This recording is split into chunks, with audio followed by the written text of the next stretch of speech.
तभी सफलता मिलेगी। लेकिन आप गलत तरीके से मेहनत करेंगे तो सफलता मिलेगी ही नहीं। लेकिन सही तरीके से समझपूर्वक काम करेंगे तो सफलता की संभावना होगी। तो सांस और विचार, पहले सांस को देखने का काम किया जा रहा है। और मैंने कहा ऐसा बार बार आप जब श्वास देखने की प्रक्रिया में रहेंगे तो ये सजगता का विकास होगा। फिर आगे क्या करने वाले हैं, अब सांस देखने को छोड़ करके विचारों को ही देखने लगेंगे। विचारों का साक्षी, जिसको साहब ने कहा दृष्टा अभ्यास, साक्षी की साधना। तो साक्षी के तो सांसों की भी है।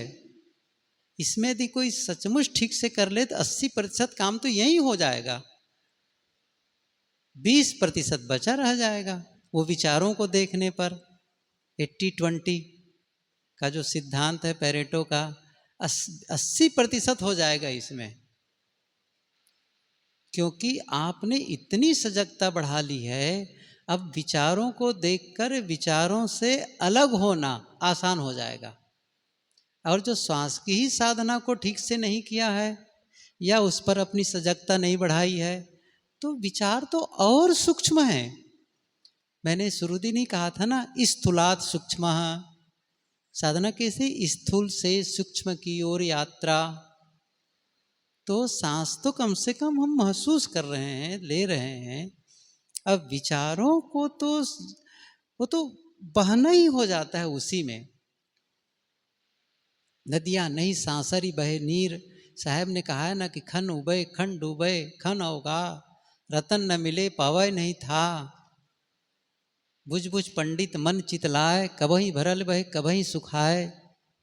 ये जो मन की अवस्था है, विचारों की गतिविधि है, ये और सूक्ष्म है।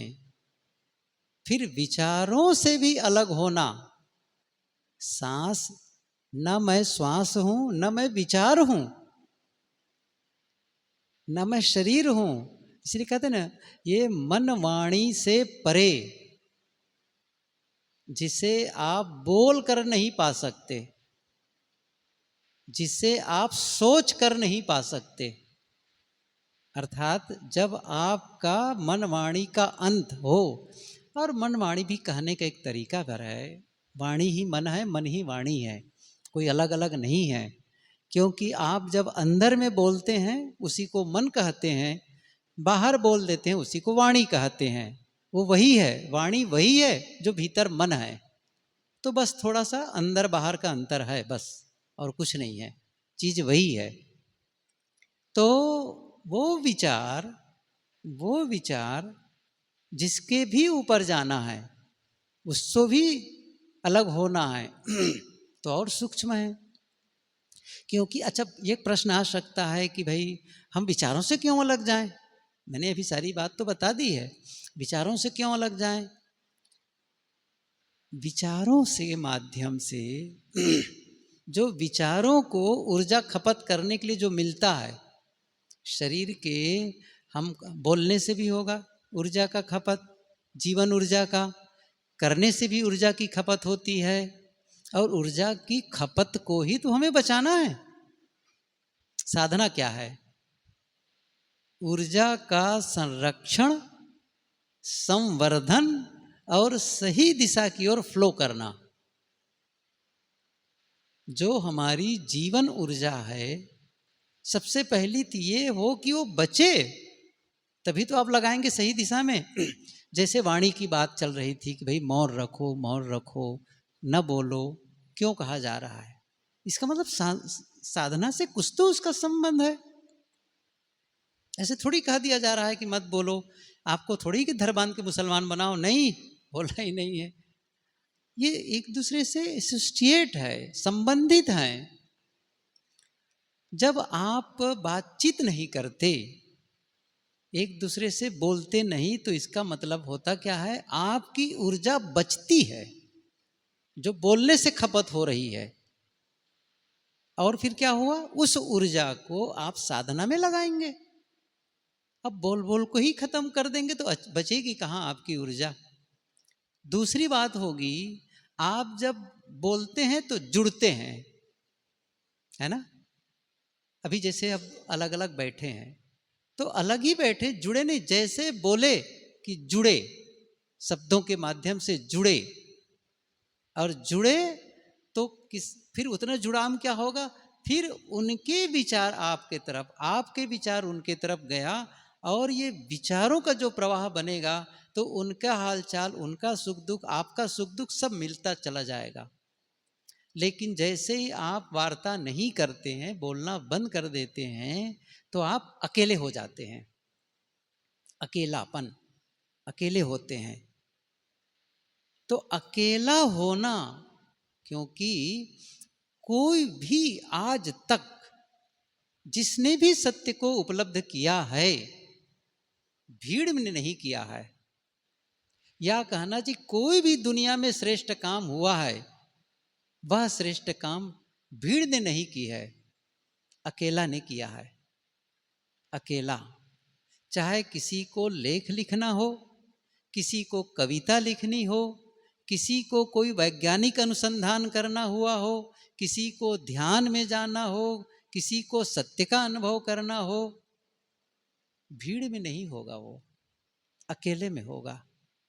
उस अकेलेपन में जाना, उस अकेलेपन का एहसास, जैसे आप बोलते हैं अकेलापन खत्म। और यहां तो साधना में अकेले ही होना है। जब विचार भी नहीं रहेगा तो फिर कुछ भी नहीं रहना है, और उसका अभ्यास ही नहीं है। मैं एक दिन कहा था, ख्याल होगा तो, भूल तो जाते हैं हम लोग, तो सब भुलक्कड़ लोग बैठे हैं ना, हमको पता है सब भूला लाल है। मैंने क्या कहा था, जो आप चाहते हैं, जो आप चाहते हैं उसका अभ्यास, बस इसको ध्यान में रखिए। कभी मैं थोड़ा सा इसको विस्तार करूंगा तो समझ में आएगा। अभी तो केवल सूत्र बता रहा हूं, उसका केवल शीर्षक बता रहा हूं। जो आप चाहते हैं उसका अभ्यास, बस। यदि उसका अभ्यास नहीं होगा तो उसमें आप महारत हासिल नहीं कर सकते, वो काम आप बढ़िया से कर ही नहीं सकते हैं। इसलिए अकेलापन, निर्वात की स्थिति, विचार रहित की दशा, इसका अभ्यास। तो मैं ये कह रहा था कि विचारों से जो ऊर्जा खपत होती है, विचारों से कैसे होती है, कितनी होती है, क्यों उसको हटाना जरूरी है, विचारों से अलग क्यों होना जरूरी है। नहीं तो कहेंगे आने दो ना, क्या फर्क पड़ता है, इससे चलता तो है, क्या हो रहा है। या तो फिर कह देंगे अच्छे विचार सोचो। देखिए, अच्छे विचारों का सोचना ये आपके व्यवहार काल के लिए तो ठीक है, लेकिन साधना काल के लिए वो अच्छे विचार भी खराब विचार हैं। क्या कहा मैं, थोड़ा सा कठोर है। जिसे आप अच्छा विचार कह रहे हैं ना, वो साधना की दृष्टि से, आत्म स्थिति की दृष्टि से वो भी विकार ही है। क्रोध विकार है, नफरत विकार है, घृणा विकार है। तो जिसे आप प्रेम, मैत्री, क्षमा और सद्गुण कह रहे हैं, वो भी विकार है, वो भी विकार है उस आत्म साधना की दृष्टि से। लेकिन उसको विकार नहीं कहा जाता है, क्योंकि उसको विकार कहने पर तो सब गड़बड़ हो जाएगा, क्योंकि वो आपको राहत पहुंचाता है, वो मलहम का काम करता है, मरहम का काम करता है, और उसमें आप जीवन व्यवहार को संपादित करते हैं, अच्छे से करते हैं। विकारों में रह करके संपादित नहीं कर पाएंगे, वो बढ़िया होगा ही नहीं है। तो व्यवहार की दृष्टि से सब ठीक है, लेकिन जहां साधना की पूरी ऊंचाई पर उठना हो, सब कुछ का त्याग। तो यहां पर जो मैं कह रहा था वो ये है, हमारे विचारों के द्वारा ऊर्जा कैसे खपत होती। नकारात्मक विचार, नकारात्मक विचारों के माध्यम से 50% ऊर्जा खपत होती है। और नकारात्मक विचार का मतलब है, इसको समझ ले, जो नहीं करना चाहिए, जो नुकसानदायक है, सरल भाषा में कहूं तो, जो आपके लिए नुकसान कर रहा है। जैसे मैंने अभी कहा नफरत, घृणा, द्वेष, ईर्ष्या, क्रोध, वैमनस्य, ये सब क्या है? इससे किसका फायदा होता है? वैर, विरोध, किसका फायदा होता है? ये सारे नकारात्मक विचार, काम, क्रोध, लोभ, मोह, जो भी कह लीजिए, ये सब विस्तार है और कुछ नहीं है उसी का। क्योंकि एक मन में गंदे विचार का आना, गलत विचार का आना आपको च्युत करता है, आपको नीचे की ओर ढकेलता है। वो ढलान है, ढलान है, वो एक प्रकार से नीचे की ओर लुढ़का देता है। तो 50% ऊर्जा हमारी खपत हो जाती नकारात्मक विचार में। और दूसरा है अनावश्यक विचार।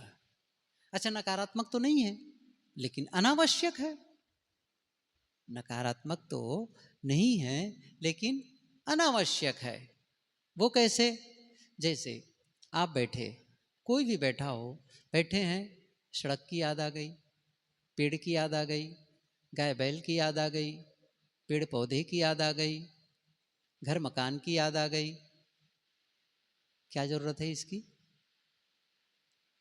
ठीक है, नुकसान नहीं कर रहा है, आपके मकान की याद आ गई और पेड़ पौधे की याद आ गई, नुकसान नहीं किया, ठीक है, लेकिन एक ढंग से कहो तो नुकसान ही तो है, अनावश्यक ही तो है ये। इसकी क्या जरूरत है? क्यों सोच रहे हैं इस चीज को? कभी ध्यान दिया, कभी सोचा इसके बारे में? गुरुदेव जी कहते हैं ना, अनावश्यक विचार। क्यों मैं सोच रहा हूं इस चीज को? इसकी जरूरत ही क्या है? अब ये सजगता बढ़ाना, पहली बात तो है नकारात्मक जो विचार आ रहे हैं वो हटे, फिर अनावश्यक विचारों का खात्मा हो। क्या जरूरत है? चुपचाप बैठे हो, वही सोचना जरूरी है क्या? अच्छा, पेड़ पौधे सोच करके हमारा कौन सा भला हो रहा है? दूसरों के बारे में ये तो बहुत ही अहितकारी भी है। दूसरों के विषय में सोच रहे हैं, वो आदमी ऐसा है, वैसा है, ये करता है, वो करता है, उसके घर के लोग वो हैं, वो हैं। मतलब जब हम अकेले बैठते हैं, ज्यादातर वक्त हम दूसरों की समीक्षा करने लगते हैं, दूसरों का विश्लेषण करने लग जाते हैं। और ये दूसरों का विश्लेषण करना, ये आत्मघाती काम है। क्या है?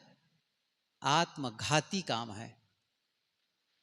क्योंकि यदि उनके बारे में गलत विचार जगा, गलत बातें याद आई, तो मन में नफरत और घृणा के विचार पनपेंगे, द्वेष के विचार पनपेंगे, उनके प्रति दुर्भावना जगेगी। और कहीं अच्छे भी हैं तो रागात्मक भाव जगेगा, मोह बढ़ेगा, आकर्षण बढ़ेगा। इसलिए दूसरों के बारे में मत सोचो। जाता है, जाता है, बस वही तो लौटना है हमको है, जब आप हो तब। साधना काल में नहीं। कभी देखो, व्यवहार में, मैंने कहा ना, व्यवहार में जरूरत है, सोचो, बताओ किसी चीज के लिए, लेकिन साधना में क्यों सोचना? अकेले बैठे हैं तब नहीं। तो उसमें भी कितनी ऊर्जा खत्म होती है अनावश्यक में? 20%। 20%। और कुछ होते हैं सकारात्मक विचार, अच्छे विचार, जिसकी याद, जैसे मैंने कहा कि प्रेम, मैत्री, सहनशीलता, धैर्य, किसी के भले के लिए सोचना, किसी का सहयोग के लिए अच्छा भाव, उसका भला हो, उसके लिए कैसे अच्छा किया जा सकता है, ये क्या है? सकारात्मक विचार। उसमें भी ऊर्जा खपत होती है, लेकिन 15%। और कुछ विचार होते हैं काम के, काम के, जैसे उठे सुबह, घर की सफाई करनी है, स्नान करना है, भोजन बनाना है, कपड़ों के काम, बच्चों के लिए काम करना है, या ऑफिस जाना है, जो भी करने जैसा, सब काम के विचार हैं व्यवहार के। उसमें भी ऊर्जा खपत होती है, उसमें केवल 15%।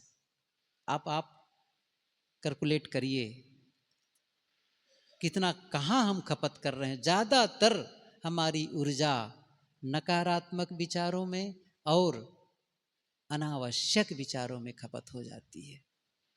उससे बचाएं। मैं क्या करूं? उसको बचाएं, सेव करें, ऊर्जा सेव। ऊर्जा बचाओ, अपनी जीवन की ऊर्जा बचाना है और उस ऊर्जा को साधना में लगाएं।